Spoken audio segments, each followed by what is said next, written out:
a podcast to honor the gods. This better come with a sacrifice.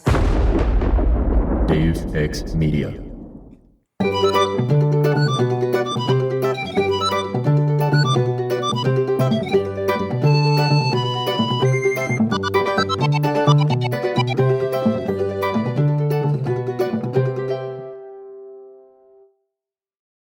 A half-blood of the eldest gods shall listen to this bonus show against all odds. I'm Charlie from Cabin 13. And I'm Raye from Cabin 12. And we are in it, boys. We are so in it. I have no thoughts, head empty for this episode. You're gonna take me on a ride here. And okay. I'm just here. So, we're talking about my, favorite video game, ever. Which is Kid Icarus Uprising for the Nintendo 3DS. But, okay, the issue here is that I was like, oh, I'll just tell you what happens. I don't think we have the time for that shit. That would take so fucking long. Oh no, is there a plot? Oh yeah, absolutely. But so my thought was that the interesting thing is their pantheon of gods, even though there isn't really a pantheon. Ooh, but okay. I figured we could get. Basically, my thought for this episode is that we do an extended, in case you missed it, but except it's me reading to you from Divinopedia, which is the King Icarus wiki. The what? Divinopedia? There's a joke because this guy in the game knows a lot of shit, and he's like, yeah, I spent a lot of time on Divinopedia, and so now that exists. Fuck! This game's fucking ridiculous, my dude. Apparently. God, I could talk about it forever. I could talk about the control scheme and how it's genius, but also the stupidest shit in the world. It's the way that you have to hold the Nintendo 3DS to play this video game is so painful. Oh no. Oh dear. They came out with a stand that you can use as an auxiliary thing so that you don't have to actually hold the device. It's so fucking funny. Oh my god. Why, man? Why? Lots of touchscreen. Touchscreen and the left trigger to shoot. It's truly ludicrous. Okay, so let's sort of start getting into this. All right. So to set the stage, here's the lore.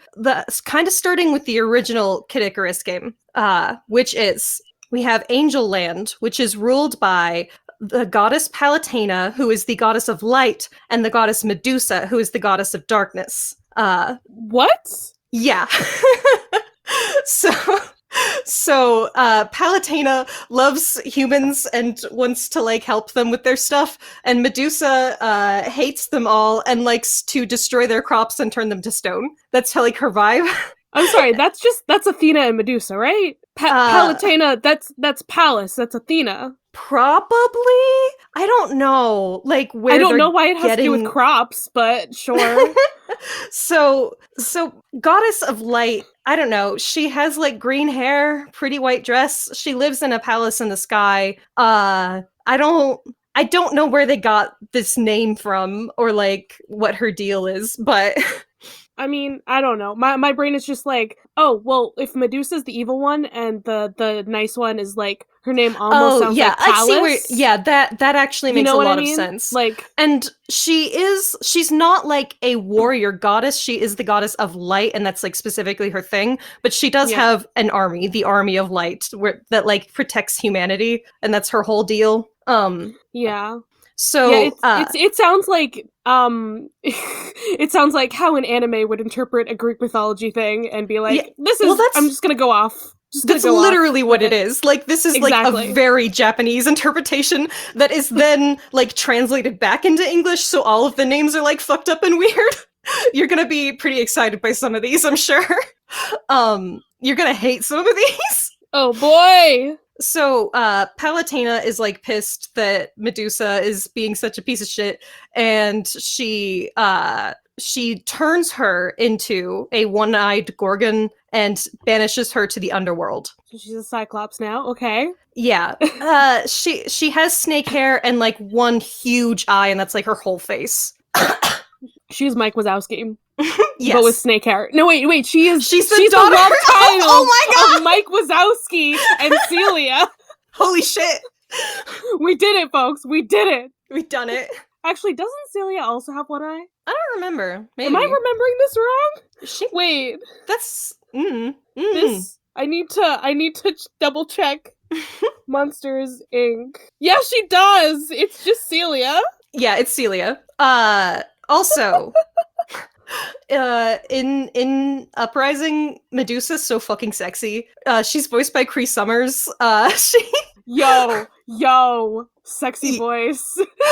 I understand. Like, they made her so fucking hot. Like, I cannot. You know how I am about large women. I know how you are about woman. Anyways, so Medusa is banished to the underworld, and she joins forces with the underworld army and basically defeats Palutena and takes over Skyworld, or the Palutena's temple, or whatever. There's a lot of weird names and stuff. Don't worry about it too much. And she imprisons Palutena. She steals the 3 sacred treasures, which is the Mirror Shield, the Arrow of Light, and the Wings of Pegasus. Don't worry about those that much. They're just MacGuffins that Pitt collects in the first game. Okay, so, but name them one more time for me. You said the Mirror Shield, the Arrow of Light, and the Wings of Pegasus. Again, these are literally objects that, like, I mean, the Mirror Shield is what Perseus had, like, Arrow of Light, whatever, that's, I guess Apollo's arrow, and what was the last one? It's Wings of Pegasus. Yeah, I mean, it's self-explanatory. Yeah. Also, Pegasus, Medusa, that's her child's, just saying. Continue. So Pitt is a captain. He's an angel. I don't know if anyone else is angels or if it's like just him. I really don't. He seems to be the only one in Uprising, but there might be other ones in the first game. I'm not really sure. Her other guys in her army are called Centurions, and they never refer to them as angels, even though they sort of look like they are. So, anyways. So Pitt is imprisoned in the underworld, and basically he has to fight out of it and retrieve the 3 treasures and free Palutena and save the world. And that's the first game. So that's what happens. In the second game, Medusa returns after 25 years. It's 25 years between the 2 games, so they just made that canon. It's a very meta game. Like, the whole time, it's really interesting. And you know how I said the control scheme is simultaneously genius and dumb as shit? That's everything about the game. The dialogue, cringe as hell, and yet so fucking charming. Like, like, everything about it is like the widest possible swing in a way that it hits in a good way and a bad way at the same time. Oh my goodness. Anyways, it's truly a work of art. So Medusa returns, and she starts besieging humanity with the underworld army. So that means that Palutena and Pitt have to return to try and save everyone. So Pitt's deal in game number 2 is that he is able to fly using Palutena's power for exactly 5 minutes. If he goes over 5 minutes, his wings will burn up and he will fall and die. Yes. What? He can only, like, handle that, like, concentrated flight power for that long. Okay. So the way that the game works is that you have 5-minute or less flight sections, which are an on-rail shooter section where you're just, like, on a directed path and you dodge projectiles and you shoot at enemies. And then after that, you have, like, the exploratory section where you're walking around a place and, like, besieging it and defeating guys and collecting stuff. And then you make it to the boss room. So that's, like, the pattern for 25 chapters. All right. Yeah. So, yeah, Medusa is once again the villain for the first, 9 chapters, I think, of the game. How dare. And then you have like this epic final battle against her, and she stops being sexy and returns to her No! true Gorgon form, and with her like giant eyeball, No. and her head comes off, and she tries to kill you. I think she's still sexy. I think that's the secret, is that she was always sexy. She was sexy all along. She was sexy on the inside. So it's so good. The game pulls this wonderful little turnaround on you, where after you beat the chapter and defeat Medusa, it starts playing like credits in like this cute little 8-bit style in the same way as in the original game, and you're like, yay, we won. And then the credits are like physically attacked and pulled away, and then you get to meet Hades, the god of the underworld. It turns out that Hades was the one who revived Medusa in the first place after she was killed, and that wasn't even like actually her. That was a bunch of souls that were like blended together with Medusa's memories to bring her back. What? Yes. So Hades uses souls as like a resource in order to create more monsters for his army. All right. This is definitely not what he is supposed to be doing, but that is what he does now.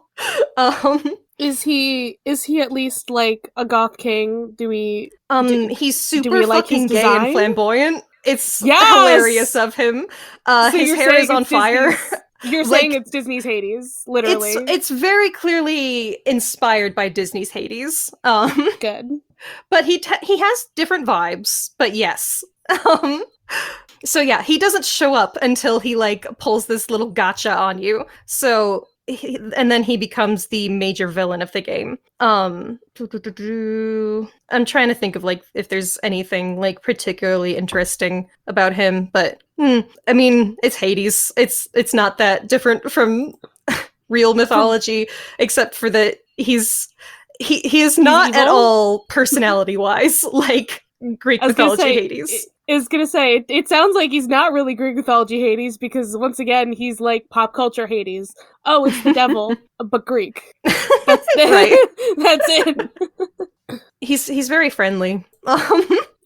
And he's very duplicitous. A lot of characters are very trickstery in this game.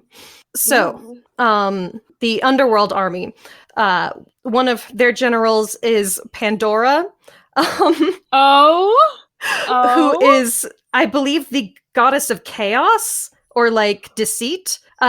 She has she lives in Pandora's labyrinth of deceit. Excuse me? Yeah. That's like layers of like, we didn't actually know anything about mythology. She lost her body at some point, and so she appears as a little blue fire thing, a little blue ball of fire. I'm imagining the what are they called? The Will-o'-the-Wisps from Brave? Yeah, like, kinda. Yeah. She has like a little face though. They a little had pink faces. face. They just had like little eyes and mouths in the fire. Anyway. Yeah, her face is a lot more aggressive. Oh. So she appears like that until later in the game. Oh god. Okay. So the reason that you attack Pandora is because she has the Mirror of Truth, which duplicates stuff but like evil. And they were using it to make troops for the Underworld Army to just like generate more and more troops. So Pitt goes to destroy it, and as he is destroying it, his reflection comes out of the mirror. He destroys it in the middle of that happening though, and so his reflection is not complete, and I think that what that does is make it so that he's not subservient to the people who created him with the mirror or like whatever. He's not totally evil. He's an agent of chaos. Right. He is true neutral. And that's Dark Pit, who is my fucking son and boy. I love him so much. I'm sorry, I'm imagining like, you've seen Scott Pilgrim versus the World, right? I'm imagining like Nega Scott, but like, you know, they just like they walk off and they're like, oh yeah, he's a really nice guy actually. We get to there. He's an antagonist at first. So Pit defeats Pandora, and then Dark Pit takes Pandora's essence and steals her powers. And so that grants him the power of flight completely, and because he has the power himself instead of borrowing it from a goddess. So he is technically more powerful than Pit. Shit. But he stops being an antagonist after a while, and he has to save Pit after Pit saves him because of some nonsense. And he takes Pit to the Rewind Spring, which is a spring that that can return something to its original form. And Pandora comes out of Dark Pit and is able to rewind herself and returns to her original form, which is like a cute warrior girl named Amazon Pandora. There's just so many things happening here. I know. This is I know that this is chaos, but I can't actually go over the whole plot. There's aliens. We don't have time for that shit. This is just this is so anime. Yes, this is complete bullshit.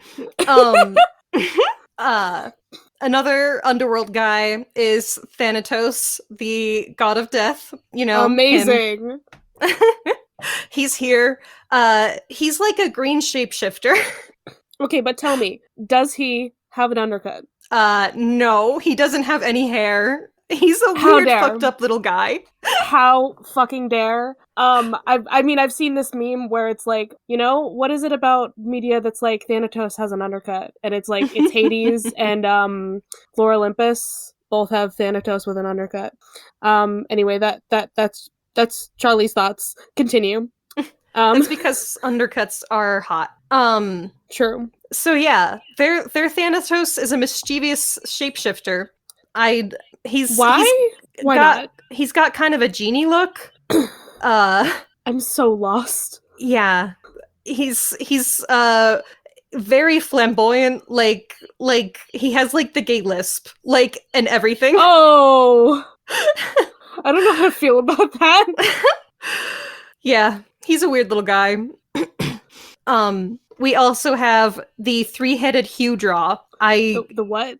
Hewdraw. Yeah. What? I think he only had one head in the original version, but so you defeat him, and then all of the heads are like separated, and they'd like run around as like just heads, and they're going to regenerate into like full bodies, I guess. So I don't really know what's up with that. It's like the opposite of what you would normally think of a Hydra. And it's not like a type of creature, it's just one guy named Hewdraw. This makes me think of like Garyon, but like not also. Yeah. All the heads have different personalities, and you get like slightly different cutscenes and dialogue if you defeat them in different orders. It's pretty cute. And then the last like underworld general, I guess, is Twin Bellows, who is a two-headed dog on fire. All right. Okay. Yeah. Yeah, that's the first boss of the game, is just a dog. It's clearly like a Cerberus thing, but for some reason only two heads. Yeah, and on fire. It's pretty good. If it's on fire, like in Hades is on fire, okay, sure. I can understand this, but why only two heads? Huh? Maybe so why did we downgrade? Maybe so that Hewdraw would be more impressive? I don't know. I'm so confused by everything that you've told me. Like, I have to process this information. The underworld also has Reapers who collect souls, but so I think that the explanation of why Hades is like attacking people is that the more people who die, the more souls there are, and so then he uses those souls to create more army, and then he gets more and more powerful, like exponentially. And at the point of the game, there's like so many souls that they like can't even handle them, and they're all just like sitting around in the city of souls being devoured by the fucked up thing that lives there. This is why I like Hades and Percy Jackson. Is just like, why would I need more dead people? I literally. already have too many. Can we not? I'm good. I need help figuring out this shit first. You see, the difference with this Hades is that he doesn't actually give a shit about doing his job well. He just wants more power, and so And he doesn't give a is- shit if there's like too many souls just like wandering around, like being all fucked up. That's how you know it's not a good Hades. A good Exactly. Hades actually does his fucking job. So that's pretty much the Army of Light and the Underworld Army, who are like the main opposing forces of the game. But there is a third faction, which is the forces of nature, Okay. who are led by the goddess Viridi. Okay. She looks like a little girl. She's very precocious. I love her, actually. She wants to wipe out humanity because they're ruining the Earth. Yeah. So she is also attacking humanity with what she calls reset bombs, which destroy everything and return them to their natural state. And she just like murders like thousands of people. This is a character who has a heel turn and becomes your ally later on. Even though like at like the ending of the game, she is still arguing that like humanity isn't worth anything. It's really interesting, like philosophically, from like it's a game that really makes you feel the perspective of immortals. Like from their perspective, a human life is so devalued that like you have to choose to give it value to make it worth anything, which is what Pitt and Palutena have decided, is that human life inherently has value. Whereas to Viridi, it's like, no, they're causing problems. Like, they might as well be like pests. Like, okay, I look. This is the first thing that I've actually looked up because I was just like, what is this name? I don't think I can do the same thing that I did with the Palace and Athena thing before. I was like, how do you spell this name? I want to see if there's something, but I just saw what her Japanese name is, and that's a pun. It's nature, but like instead of T, it's a CH. Nature. I am angry. Oh yeah, it's just Nature Monarch Nature. They just named her Nature. That's her name in Japanese. That's hilarious. My god. So yeah, it's just Viridi because it's like virile. It's like life. Yeah. I was just trying to be like, I wonder who this could like maybe be. I don't know. Gaia. Sure. I got nothing. Actually, you know what? It's plot twist. It's actually Persephone. Yeah.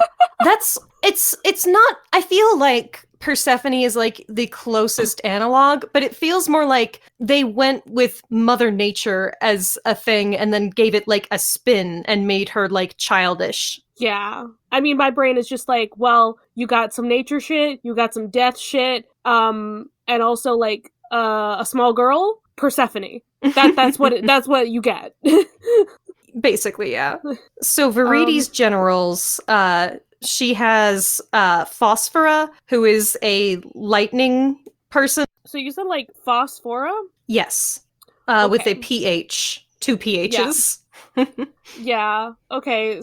So I mean that does kind of map into a god, Phosphorus. That is technically a god. Oh, that's interesting.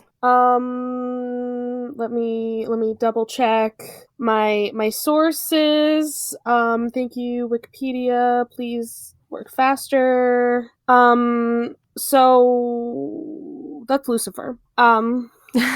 Like Phosphorus is the Greek name for Lucifer, which is the Latin name for Lightbringer. Makes sense. Yeah. Lucifer's a Greek or a Roman god. This is something I like to bring to people is Lucifer is a Greek god, and also Lucifer Morningstar is just Morningstar. Thank you for coming to my TED Talk. So yeah, she's not a morning star or anything like that, but she's the embodiment of lightning, basically. So she's very Light quick. powers. She's very very sassy and aggressive. She's cool. I like it. Good shit. And then we have Arlon the Serene, who is another of Viridi's commanders. And he is stationed on the Lunar Sanctum, which is basically just the moon, and it's a jail for for a being called the Chaos Kin. Do you say Chaos Kitten? Chaos Kin, Kin. Okay. My brain is just like, there are two ways this could go, and it's either cat or are we kinning chaos now? Arlon's kind of like a butler. That's his vibe. Very civil. Yeah. All right. He's all right. No notes. Head empty. So let's get into the Chaos Kin, just because that's where we're at. It's a creature that comes from the, God, what is it called? The Chaos Vortex. And I don't know. It doesn't seem, It looks it's like a like biblically primordial, but accurate it's not like a angel. creator thing. It's on the level of the gods, but it's a parasite. It can take over people, even gods and goddesses, and can control them and make them evil. Bro, it looks like a biblically accurate angel. But with like a scorpion tail. I mean, they could have those. There are a few yeah. different types of angels that have weird animal shit coming out of them. This looks like something from the Bible. Like, literally. If it was like really gross and like fleshy. Yeah. So in Uprising, that thing takes over Palutena after after Pitt destroys the moon base. He passes out for like 5 years, and during that time, That's fine. the Army of Light just like attacks humanity indiscriminately, including Pitt, whose body is taken over. What? It just murders people. They're supposed to be the good guys? This game's Right. goofy as fuck, and then you're like, Pitt, it's been 5 years. What is this? Yeah. Literally, what is this? It's so wild. God, I want to get into like Magnus and stuff, but we do not have time. But that's like my favorite part of the game. It's fascinating. Magnus is a regular human and he's my best friend and I love him. Good. Amazing. So that's a thing that exists. So, Yeah. So why is his name Pitts? I do not know. I think that I knew this once, like where they got that from, but Cause that's Kid Icarus, right? That's the guy on yeah, front. he's the guy. He's the angel. He's the guy. Spy Kids 3 reference. He is the protagonist. He is my baby boy. I love him so much. When he is sometimes when he's about to face down bosses, he does like a Sailor Moon like pose and speech thing. Good. As one should. He's like, in the name of the goddess of light, I shall defeat you. And people are like, kid, what are you doing? Good. It's so funny. I love it. Beautiful. Yeah, he's very peppy. He loves Palutena very much. He's everyone kind of is annoyed with him. They're like, what's going on with this kid? Why is he here? And then he's like storming their place and like killing them. And they're like, damn it. Why does this always happen? All right. Yeah. So we have some unaffiliated gods as well. Oh my goodness. We have the sun god Pyron. Why? His name is just Fire. Cool. Yeah. He's not involved in the conflict between any of the other factions, mostly because no one respects him as a person. He's really annoying. He talks in the third person a lot. Why is this Apollo like so hard? He helps you fight a race of aliens that are a hive mind. Because he wants you to get him into the hive mind so he can take over the race of aliens, he's kind of a dick. So that's another little heel turn that happens in that game. Yeah, that's a whole segment of that game. There's just aliens. That's not even the only thing in space. Palutena hid the 3 sacred treasures in the constellations so that no one would get to them, but then they got taken by space pirates, so then you have to go rescue them. Literally, what the fuck is this? Pick a plot line! Okay, and then we have the god of the forge, Dyntos. Dyntos. His What? vibe seems to be a combination of Hephaestus and Daedalus. Yeah, he's like an old guy. Ah, yes. The old guy. Thank you. Good. He can craft anything, including perfect replicas of, like, monsters and stuff that you fight throughout the game. So, I believe that he's the one who created... Yeah, he made the 3 sacred treasures in the first place. But then those get destroyed, so you have to pass some trials from him so that he will make you a new thing, which is the Great Sacred Treasure, which is just a mech suit. Okay! And you use that. Why not? You use that to fight the final battle. Yeah. My goodness.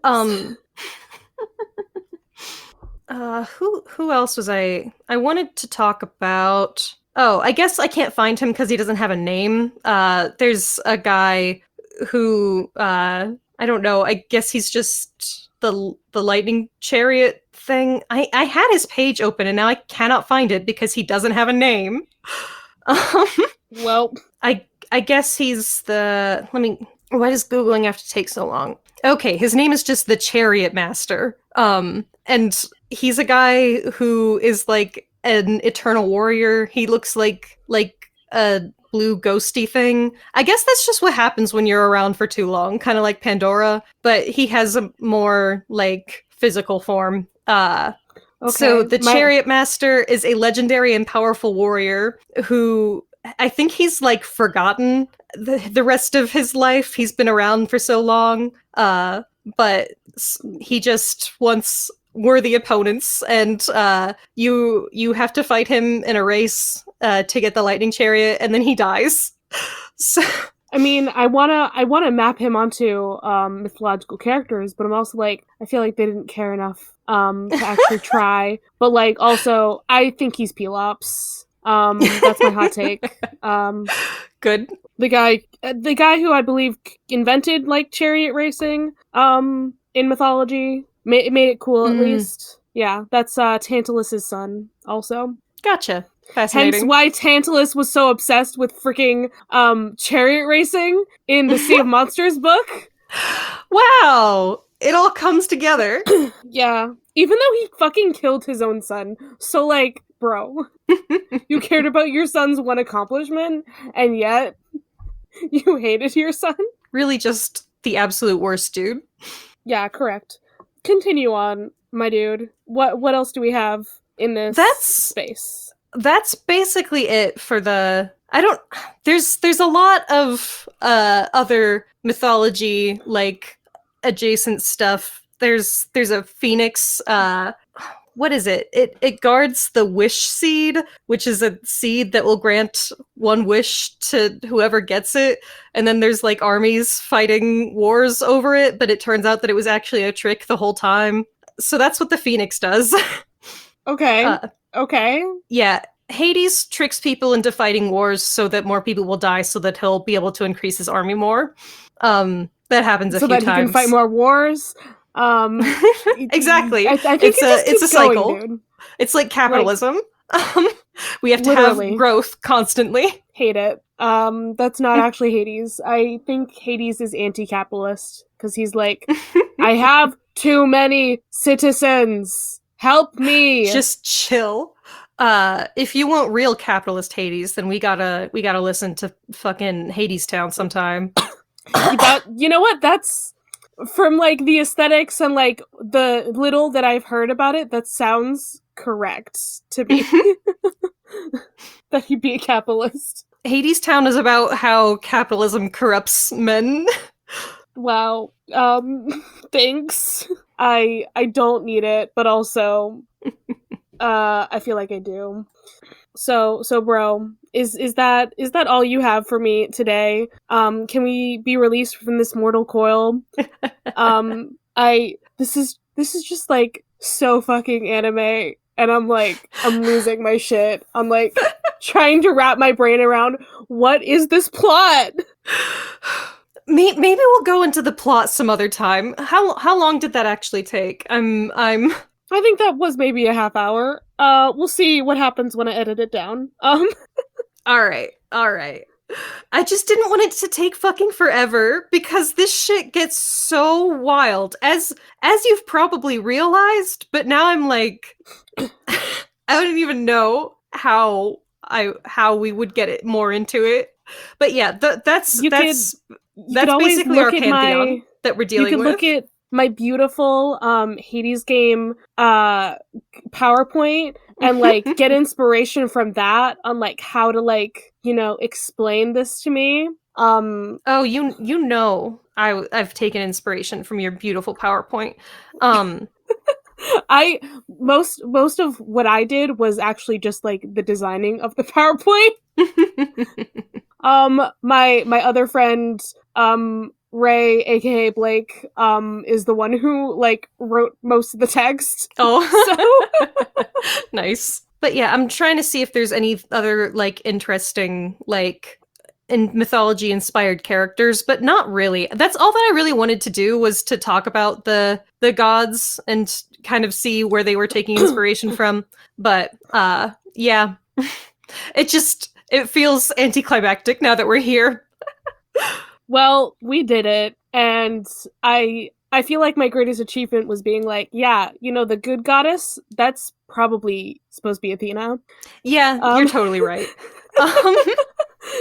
Just because my brain is like, yeah, she's got to be like the nice one, and Medusa's the evil one. Makes sense. That's how it works. Even if she's nothing to do with Athena. Otherwise. So yeah, I did what I wanted to do. It just feels anticlimactic now that we're here, but that's how it goes sometimes. So thanks for joining us today. Yeah, I guess I'm gonna go like use my wings for like only 5 minutes. And like beat some aliens, I guess. I'm unclear on what this plot is. There's a surprising amount of aliens for this mythology game. Yep, that's what I'm gonna go do, so see you later!